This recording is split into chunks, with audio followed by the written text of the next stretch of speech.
Hello, everyone. I'm Dr. Ann Gillies, and I haven't done a podcast interview for quite a while.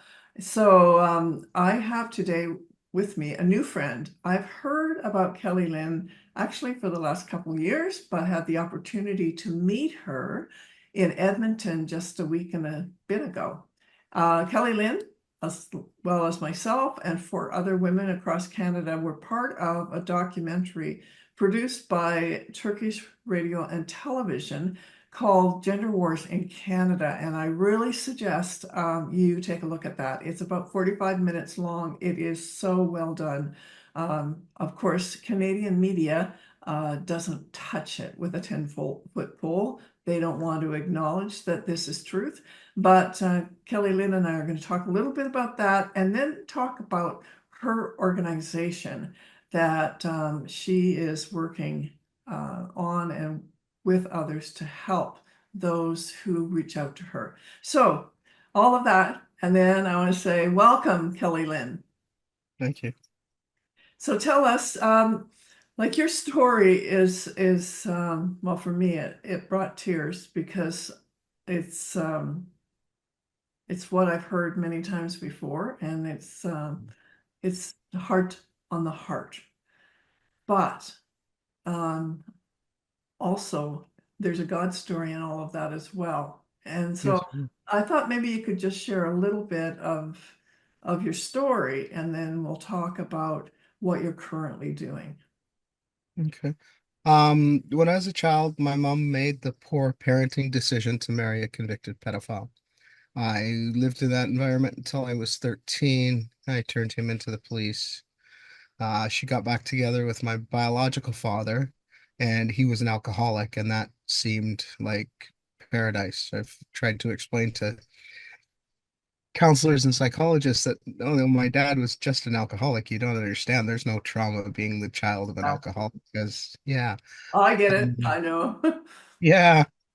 Um, and from there, I became a Christian in my late teens in 1984, and then went into several decades of same-sex relationships, drugs, alcohol. I would recover, relapse, and then just repeat that same cycle until 2002 Can I? when I got clean and sober. I'm interrupting you here, but I don't want to forget this. So this is really interesting, I think, for people to understand, because you became a Christian very early in life. Yes, And yet, so you accepted Jesus as a reality and embraced God's word. And yes. then you went on a different route for several years. And that's interesting that people understand that just becoming or just, saying you're a Christian doesn't always mean that the traumas of the past don't intrude and don't dictate our journey if those aren't resolved, right? We need that emotional, psychological, spiritual care in the community of Christ to make sure that young people aren't that they're doing okay emotionally and those traumas have been addressed. And that doesn't happen a lot, does it? No. The counseling I got at that time was behavior modification focused, even though the counselors were Christians. And I mean, now I look back and I acknowledge that God brought me to places of choices where I could have Yeah. chosen to switch counselors and go with someone who was more God focused and more how is your relationship with Jesus. And I was far more comfortable talking about my feelings than feeling my feelings. Oh, So that's it. I chose the counselor who was behavior modification, talk about feelings. Let's not feel these things. Um, and as a result, I was trying to change me. I was trying to change me in a godly way. Um, but I mean, the counselor even told me that at 18, I was too young to be an alcoholic. even though I joined Alcoholics Anonymous and Yeah. sobered up and been going there for some months. She's like, oh, no 18-year-old could possibly have drank enough or long enough to be an alcoholic. Well, Oh, there is well, no, it was like, like tell a well, teenage alcoholic that they can drink, and of course they're gonna listen to that, right? well, and I think what often happens is that therapists focus on the wrong things. And I mean, Yeah. sometimes, and we all do the best we can. I'm not beating up therapists, but um, sometimes focusing on the external symptoms is easier, right? Than Yeah. actually going to the root. And I've felt my whole professional life right from the beginning. It was like I knew in my head all these labels and diagnoses. Yeah, yeah, I get it. I get it. But let's deal with the root, which is 99% of the time trauma related. And it's not always sexual abuse, but trauma made with a capital T. So, wow. Okay, well, I've interrupted enough. I'll be quiet now and listen. Yeah, so I asked God a lot. I mean, we're coming around to Christmas, so it's coming to be a year, but I was like, what was different? Because I'm looking at my past now with over 22 years of sobriety. So I was like, how did I get past that 2 year mark? Because in my apostasy, it would be somewhere between 18 and 2 years, I would relapse. Wow. So God was like, He reminded me that this time, when people ask me, are you a Christian? I would answer some version of Jesus and I are good. I just don't think his people would want anything to do with me. But that had to do with my sin, not his people, right? But prior to that, I would answer, no, I am not a Christian. So it was like that was enough change and acknowledgement of God in my life. But also, like, I didn't want so much God in my life that he was going to change me. And I was 2 years sober when I started transitioning. But I had enough God in my life to be sober because you can't really be sober without God. Or I don't know anyone who's successfully done it. Um, but I didn't bring God into my heart. I didn't bring God into my life. I didn't center him. So I And was still trying to control everything. And someone said it was like, this is a solution that's not God, that's an external fix to my internal problem. And I chased that path hard for 8 years. so you had said previously that you were same-sex attracted.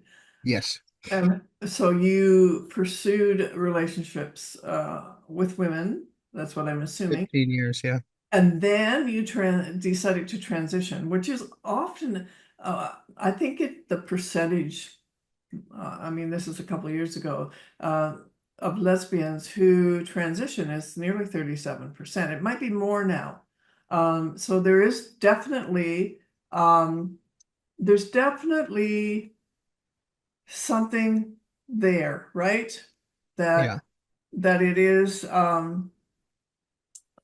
it's like what goes on in your mind that you think, oh, I would be, even though I'm in lesbian relationships, I'm better off actually being male. Well, there was very much when I was living with women, this idea that if only I was a man, Okay. this wouldn't be a sin. I would be allowed to pursue this relationship. I would be allowed to have this relationship. And growing up in the environment I grew up in, I always knew and understood I was a girl. I always understood I was born a girl.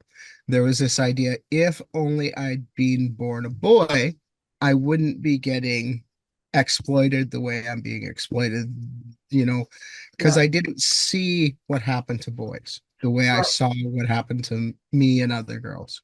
Yeah. And you know, as a child, you have no way of protecting yourself from sexual exploitation.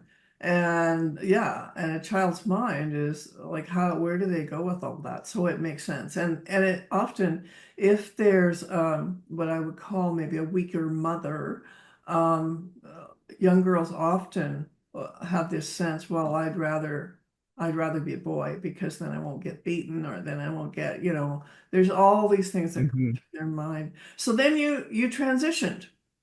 Yes. That a long process? I started attending the groups in 2004.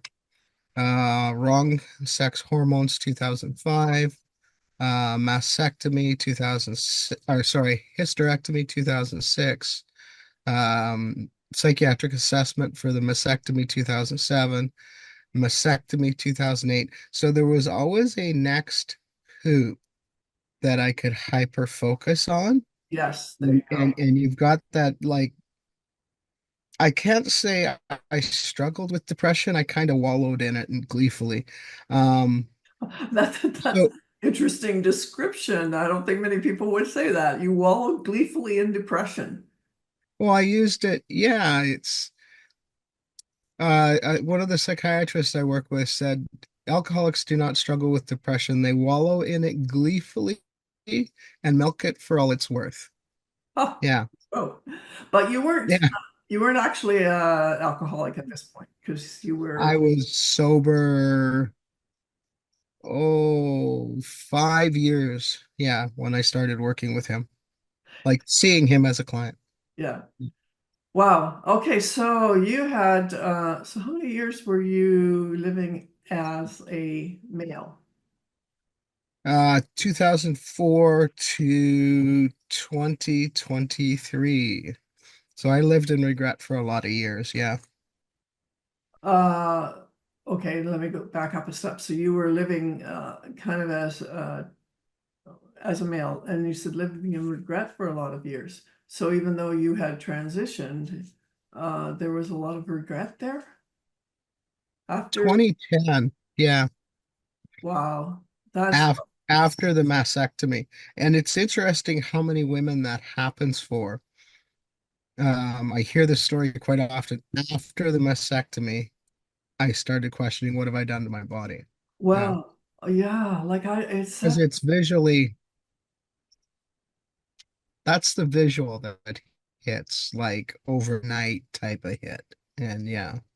yeah, yeah. Oh my goodness. Oh, Kellyanne, or Kelly Lynn, I did that again. Um, I'm just so, I feel heavy in my heart for you for all those years, and the deception that the enemy of our souls wants us to live in, that this is Mhm. good, this is right, this is going to make you happy. And then when you do it, it's like drugs and alcohol and promiscuity. It's all these little things dangled in front of us as, hey, this is the fix for your problems, right? Yes. And Yeah. then you Well, grab hold of them, and wow. the younger generation really talk about something I hadn't thought about at all, but they call it the dopamine hit. So it's like because we're constantly chasing the next hoop.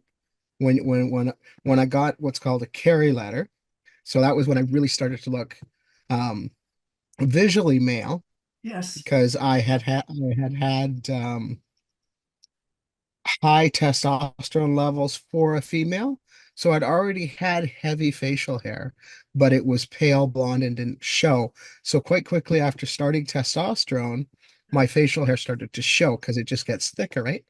Um, What about emotionally? so When the you, first time I needed to show my carry letter to um, use my female ID somewhere, like that was just such a hit, right? So they call that a dopamine hit. And the younger generation is really like we're chasing dopamine hit to dopamine hit to dopamine hit. And I wish I could remember the author, but the author's quote is like, I got down to the point where the only bodily organs, the only bodily features I had left to sacrifice were my fingers and my toes, and nobody's removing those even today. It's like, wow. yeah, uh, you know, Yeah. the whole body destroyed. Um, just to go after the next thing, and it doesn't heal the heart. It doesn't, Mm. it has no long lasting effects because then they're after No. the next thing because it doesn't fill the void that's there. So you, Yeah, for me, the pain inside oh yeah, was still there. Um, I was talking to some friends in a group last night. I had an instance where driving truck, I got in an accident, and the driver of the other vehicle was quite upset because they had like a classic um, Cadillac that had been like fully restored, oh and dear. I drove the truck just down the side of the Cadillac, like just all the way down it. The driver had to crawl out the passenger door to come out and get. So he's wanting to like get in a fisticuff relationship with me, or and I'm just like, stop, that hurts. And I just finally put my hand on his forehead and I'm leaning back and I'm like, stop hitting me. I don't want to have a fight with you. Like that was not a typical male response to that situation, No. right? Like another man just would have gotten in the fisticuffs with it. Well, Um, that's right. and I'm standing there going like, this is not how men deal with this type of situation. No, they usually become aggressive, uh, Yes, more they, aggressive. they respond to aggression with aggression. They'll deal with the physical, and then they would have, exchanged the information or whatever. But I was just like, stop. Stop hitting me. I don't like that. Yeah, probably a man wouldn't say I don't like that. Yeah, yeah. Especially not this great big burly man with this huge beard. And yeah. So tell me about detransitioning. That's only a year ago. Yes, well, I sat in regret for over 10 years, thinking I could never look like a female again. It's very much a message that um, we're told by the peer support people, especially after I started testosterone. You'll Right. never look like a woman again. The best you will ever achieve is to look like a man trying to be a woman. Um, and imagine how traumatizing that would be to women. It's Well, anyhow. especially when you're told that you are a man now, like you Yes. are, and then you're told, Oh well, yeah. best you can ever be, which is true, as a man trying to look like a woman. Uh, And the male privilege of that. How dare you ever enter into women's space again? Yeah, it's something to wrap your head around.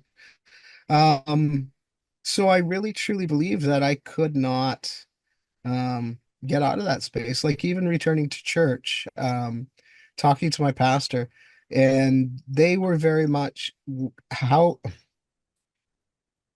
you're welcome here. And how can I help you in your relationship with Christ? So I would meet with my senior pastor and associate pastor once a month, and they were always focused on my relationship with Christ. How's my Bible reading going? What part of the Bible am I in? Like always, always, always refocusing me on my relationship with God. And of course, that's what changes us is seeking the Lord. and that helps you. Oh yeah, tremendously, especially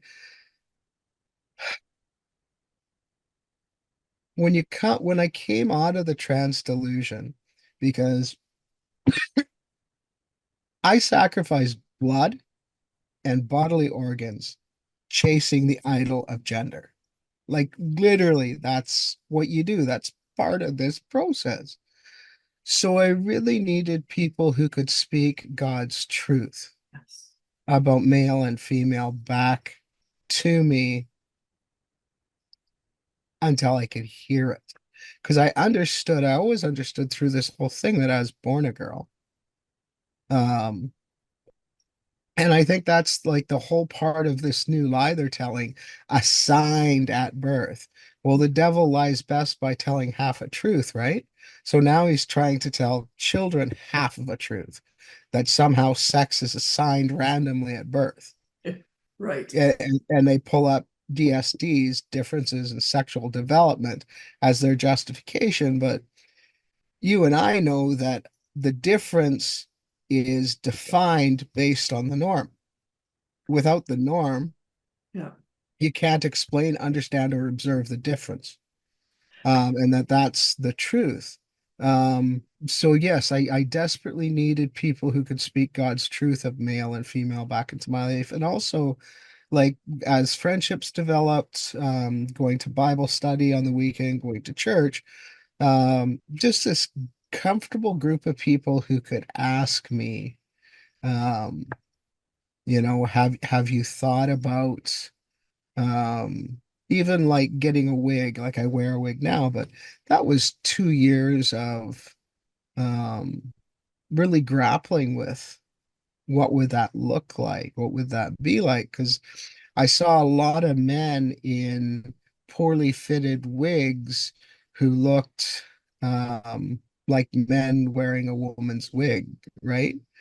Um, so there's that resistance to the process. And then, have you looked for a doctor who would prescribe you estrogen? Have you thought about it? Because I didn't think I would ever be able to emotionally handle being on estrogen again So, because testosterone creates a distance from my emotional landscape.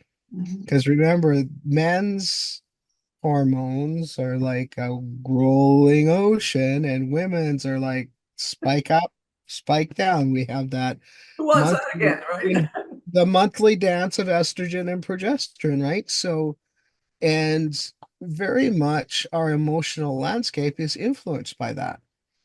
Um, so I didn't think I would be able to handle that. And I mean, I had a month, I had 6 months of tears.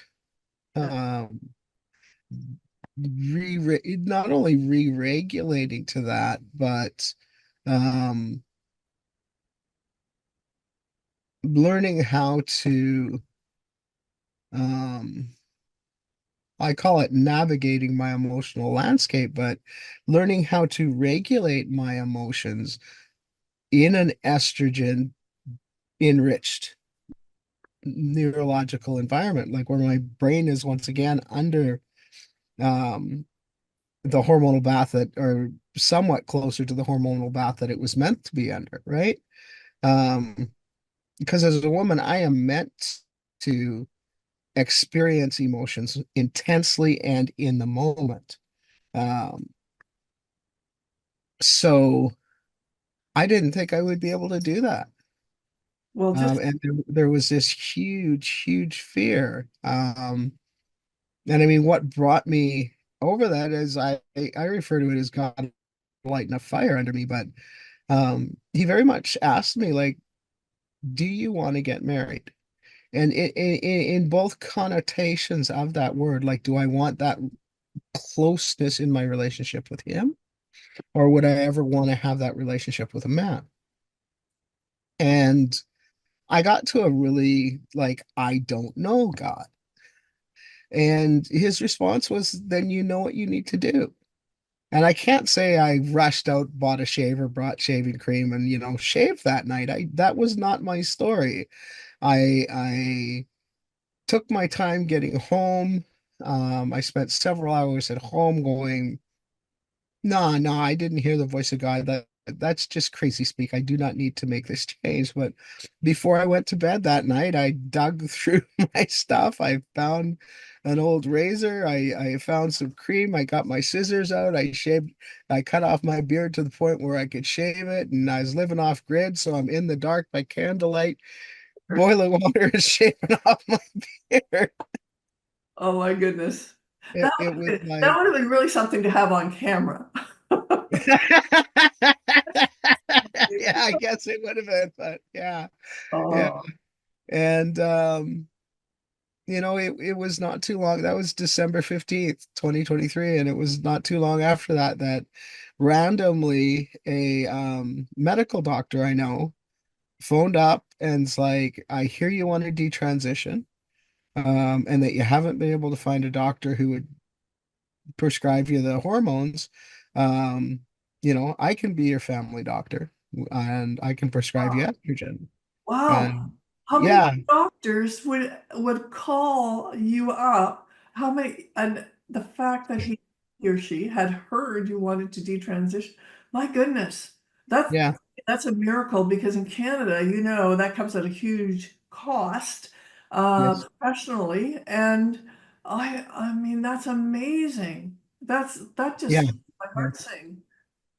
Yeah, the doctor I had needed to have I forget what I needed to have done, but I needed to have something done and I needed a doctor's note for it. And I'd been put in contact with this physician. And so he already had we had a doctor patient thing, but that was just kind of like a walk-in clinic type of Right. situation. So yeah, it was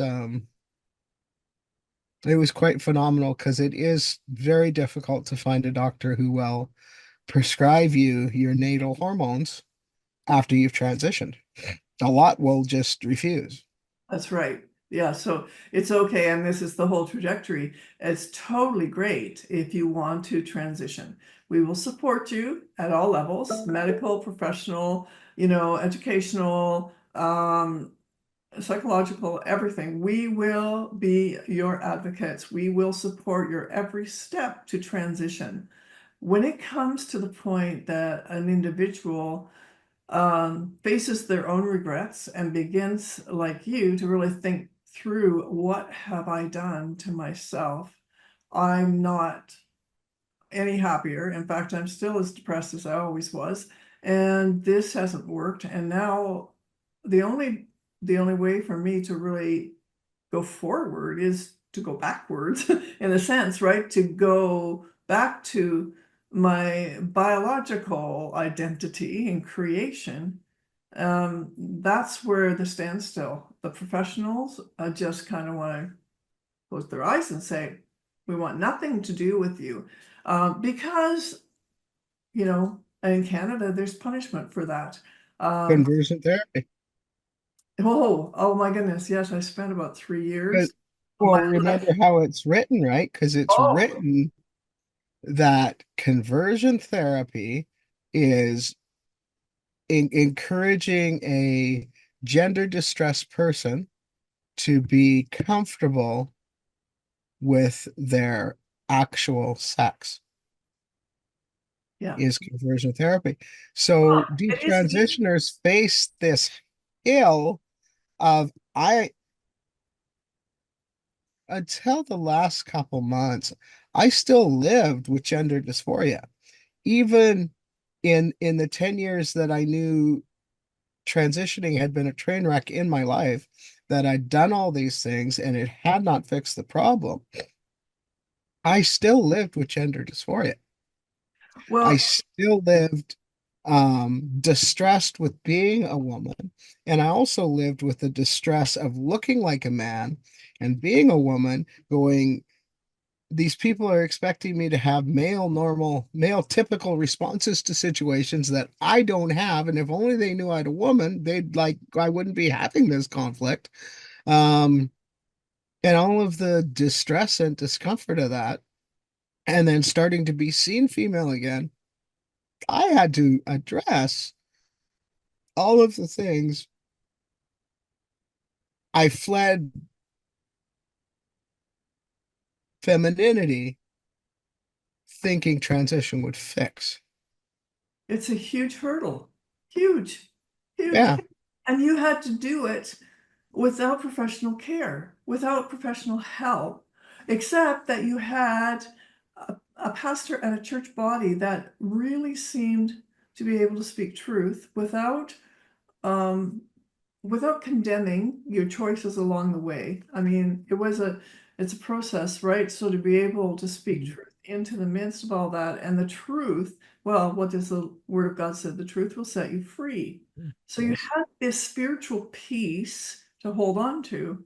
Well, you battled like you were in a paper bag, right? Like just couldn't get through all of this other stuff in the whole physical realm and the professional realm. yeah, And and then so you're coming up to your first anniversary. Kelly Lynn, Yes. this is an incredible time to be talking to you. Uh, Yeah. in my mind, I think I had thought you had been detransitioned longer. I'm amazed. I really am amazed at your progress. And tell me where you are at now, like psychologically, um, and with trauma therapy, have you found like that you've been able to dialogue about that? Do you have someone you can kind of go to? Is that possible in Canada? I found online in the US people who are licensed. I believe it's an international Yes. accreditation where they can counsel outside of their own country. So I found ministerial counseling, someone who is trained in ministry as well as counseling. Perfect. Unfortunately, that person's gone on a 1 year sabbatical. However, GenSpec is amazing with their Beyond Trans. Okay. So I have accessed that. So I access their um, Beyond Trans support group for people who are detransitioning. And that runs roughly once a week. And then it has intersectionals where there's breaks and then is running once a week. So that's huge. I've also accessed a discipleship program, and I've got a mentor who detransitioned some time ago who's also a Christian person. So Wow. that's been a huge help. Yes, I'm excited that you have that. That's really, really good. So things are beginning to change even in Canada. Okay, let me transition. Although I don't want to, I wish I could talk more about this whole uh your detransitioning, but here I am saying transition, but I would like to transition into what you're doing now because you are developing I guess would you call it a ministry? What would how would Yes, okay, let's talk about that's that. what it is becoming. I realize that, yeah. So, can you Detrans Alliance Canada um, formed as an idea that there's nothing in Canada for detransitioners to meet at. Um, it's the radical trans queers very much are comfortable telling us to be quiet. Actually, at the rally in Edmonton, the first rally was by the trans queers. And one of their people was interviewed saying it's inappropriate for detransitioners to be making public statements. I'm paraphrasing them. It's yeah. inappropriate for detransitioners to be making public statements regarding Daniel Smith's policies because they're not transitioners. They're not trans. So they should not be putting forth a public opinion on this. It's like, wow. Wow, like that is really, So they're you've really been there, done comfortable. that. How much more important could it get than for Yeah, individuals like you to be able to talk to Premier Smith and to politicians across Canada if they would listen, because you've been there, done that. You have come through the fire, and you can testify to the reality of what it really is about. But you see, of course, with the LGBTQ activists, it is one story only. Our yeah. story of, They here we are, we're loud and proud, and that's what you have to hear. Yeah, yeah, the radical trans queers seem to have developed three means of dealing with detransitioners. They've gotten past the denying because there's too many of us now. So it's hateful, harmful, hurtful. How dare you threaten trans healthcare by speaking up? Yes. It's the one I just talked about. It's how dare you speak to the subject because you're not trans, you've detransitioned, therefore you have no right to have a voice on this subject. And then a very new stream of thought that's coming up that's being put forward. Carla Marx is the individual's drag name. in Alberta, and he got a tattoo that says "Death Before Detransition." DBD. So they're putting forth this idea that, um, I mean, what I heard when I listened to that clip is if you're going to detransition, kill yourself, right? Wow, Um, that goes with this whole annihilation of humanity thing I've been talking about yeah, so long. yeah, And so yeah, wow, yeah, you're better off dead than detransitioned. yes, I mean, these lies are just, well, they are killing people literally, right? yeah. Kelly, and it breaks our heart. So, wow. So tell me, with Detrans Alliance, what are your goals? Is a coming together then of individuals who are at different stages of detransitioning or considering detransitioning, I would expect. Correct. Yeah. And so they come together as a group. Is that what you're doing? Um, what I've been doing so far is saying this organization exists. It's very much a grassroots organization. I'm actively looking for a board, Christians who have a heart, um, for detransitioners, Christians who have a heart for people who are struggling with the being somewhere on the transition journey, going, is this the right part? Did I do something wrong? You like struggling. So, who have skills related to um, being on a board, social media, how a nonprofit would exist, um, financial, like the whole umbrella of that. And also just those who can stand alongside us and say, yeah, I'm dedicated to praying for this ministry. Prayer coverage is so important. Um, and then I've just been spreading awareness that D-Trans Alliance exists. It's going to be here based out of Canada. My dream, like, where would I see it, D-Trans Alliance in 5 years, would be an actual physical property that exists. I see like a farm setting where people can come, they can live there for a period of 1 to 5 years while they're in the detransition process, because you've got to wait for your physical appearance to change, you've got to change your legal documentation, you have that period of time where your employment has been in, like for me, I worked as a man, quote unquote, as a man truck driving. Well, how do I get a job now as a woman? Right. So there's that crossover period of time where all of this confusion is happening. And also just have people speaking the truth of boy and girl, male, female, man and woman, and that these changes, these differences are good, and that are my interests don't define my sex. Um, the fact that my dad taught me about mechanics and spent the year I was 17, just after I turned 16, he bought me an old Toyota Corolla. And we spent the next year completely going through the old car, fixing it up, changed the brakes, changed the tie rod ends, rebuilt the motor, clutch, like, all that mechanical stuff. My dad showed me how to do all of that. But That did it doesn't make you male. Makes you exactly. a very smart female. Yay! Knowing how to check the oil in your car and Yes. why did not make me a man.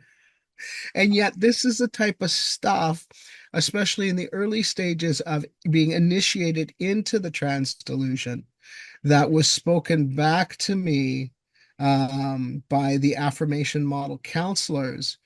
This is proof that I am male. So It's like if a guy does not know how to change a tire on his car, welcome to 90% of the male population, doesn't make you a woman, no, right? and Because I'm sorry to interrupt there. I just was thinking something else here. I mean, this whole male female thing, but you said something earlier about you know detransitioning and now to the LGBTQ activists, you no longer exist. And I have heard that many times, but not by detransitioners, but by a same-sex attracted folk who no longer wanted those kind of attractions being top in their life. And so they wanted to get help. And there used to be help for them. We used to have therapists who would, help them with whatever issue that they wanted to come, whether it was to reduce same-sex pornography or to not to even change their desires particularly, but it was the issue really is to go deep into what is creating those desires the unwanted desires that you have, and then moving forward. And when Bill C4, when we were fighting that legislation, and it started actually in Edmonton, Jojo and I were there together, that and then across Canada, the individuals that spoke up against this just heavy-handed draconian legislation were individuals who had been same-sex attracted and no longer were, or they had been in homosexual relationships and had left them, and still sometimes they would have thoughts of same-sex attraction. Well, but they were like, now we no longer exist. It's like we don't exist. We don't have a voice. We don't exist. And now I'm hearing the same thing from you. Hello, I think there's a pattern here, don't you? Like this is the Oh, real. there's a step deeper. Yes, Um, there are people who, like me, as a teenager, um, the what the counseling I got is very much what's the model of conversion therapy, because what as someone who's been same-sex attracted, right. um, people in the LGBT community talk about the behavior modification approach, and it does not help. It's it is approach that it is painful, and I came out of several years of behavior modification therapy hating God, thinking that God must hate me because I still had these feelings. I still had these attractions. Um, Even though you didn't want them, then it was yeah, easier. but That's why it was easier there's then. people who are still same-sex attraction who went through that some form of that model of behavior modification. And some of those models were really cruel in what they did to people. So even those people are saying that the laws that exist in Canada is draconian That's interesting. because See, here's what I it think. is it's being used now through Soji 123 to hurt children. Because Soji 123, it I lived with all the trauma of being sexually exploited as a child. Now, helping me address those traumas, let's say as a 16-year-old girl, it's not about traumatizing all the other 16-year-old girls that are in my class. It's about helping me get to the place of the same emotional stability and dysregulation every other adolescent girl is experiencing. It's not about bringing everybody down. And that's what Soji does, is it brings everybody down. It doesn't lift up those who are at the bottom who are struggling. It tears down those who are not struggling. I mean, my goodness, under DEI, I was reading that it's discrimination for a parent to read to their child because that gives the child an unfair advantage over those who are um, of a lower social economic class and of other races or who have English as a second language. So a child who's been read to has a higher ability to read. I read that as well. Actually, I commented It's on it like because it was a psychologist that posted that, and I was irate. I mean, insane. I am so angry with this whole idea of upside down thinking, which is queer theory, right?